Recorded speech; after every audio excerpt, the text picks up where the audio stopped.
कैसे अपने आप को जला दिया, कुछ नहीं। प्रकृति सिखाती है बहुत कुछ। हमारी आंखों के सामने बहुत कुछ हो रहा है, हमारी आंखों के सामने बहुत कुछ घटित हो रहा है, हम अनभिज्ञ हैं, हमको समझ ही नहीं आ रहा कि प्रकृति रोज सिखा रही है कि जलना तो पड़ेगा। और देखो कहानी इसकी, ये बर्ड किंगडम का राजा है ईगल। प्रकृति रोज सिखाती है कि if you want to become eagle तो आपको जलना पड़ेगा। 70 साल औसतन उम्र होती है, 70 साल ईगल का उम्र होता है सर। लेकिन इसकी कहानी का ट्विस्ट क्या है, और वो ये है कि 40 साल जब ये हो जाता है तो इसकी जो चोंच है ये बेंड हो जाती है, आगे से सॉफ्ट हो जाती है, शिकार नहीं कर पाता। व्हेन ही रीच 40 इसकी चोंच बेंड हो जाती है, सॉफ्ट हो जाती है, शिकार कर करके शिकार नहीं कर पाता। इसके जो पंख हैं जिससे उड़ता है वो इतने भारी हो जाते हैं कि वो छाती से चिपक जाते हैं, इतने भारी हो जाते हैं कि छाती से चिपक जाते हैं, इसको उड़ने में तकलीफ होती है। इसके जो पैर हैं जिससे झपटा मारता है वो नाखून टेढ़े हो जाते हैं, कर करके 40 साल।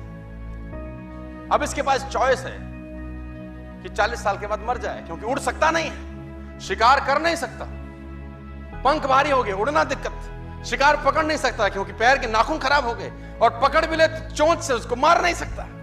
अब इसके पास चॉइस है 40 साल में क्या वो मर जाए। लेकिन मैं आपको बताना चाहूंगा, प्रकृति सिखाती है कि ईगल ऐसा नहीं करता। 40 साल की उम्र में ईगल अपने एरिया की सबसे ऊंची चोटी पर चला जाता है और जो चोंच है उसको सामने वाले पत्थर पे मारना चालू करता है। जब चोंच पत्थर पे मारी जाती है तो पीड़ा होती होगी, और वो पीड़ा सहता है, मार मार के पत्थर पे मार के खून निकलता है, लहूलुहान हो जाता है, दर्द से मर रहा होता है, लेकिन मारता रहता है और चोंच को तोड़ देता है। इसलिए तोड़ता है कि प्रकृति नहीं देगी, लेकिन वो जो तोड़ने का प्रोसेस है वो पीड़ादायक है। सेम कहानी है, जो पैर के नाखून रहते हैं उसको रगड़ता है शिला के ऊपर, रगड़ के तोड़ देता है उसको।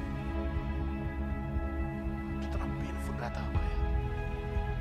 लेकिन हर ईगल की जिंदगी में ऐसा दिन आता है 40 साल, जैसे ही चोंच निकलती है कहानी यहां खत्म नहीं होती, नई चोंच आती है, फिर वो उस चोंच से अपने परों को तोड़ता है, अपने जिस्म से अपने ही पर उखाड़ता है, क्योंकि वो पर उसके उड़ने के लायक नहीं रहे।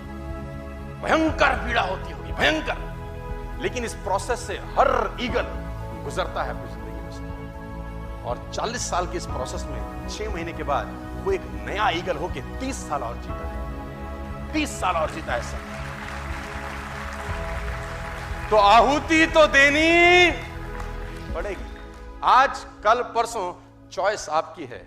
मैं फिर कहता हूं, आज कंफर्टेबल हो जाएंगे तो जिंदगी अनकंफर्टेबल होगी, आज अनकंफर्टेबल हो जाएंगे तो जिंदगी कंफर्टेबल।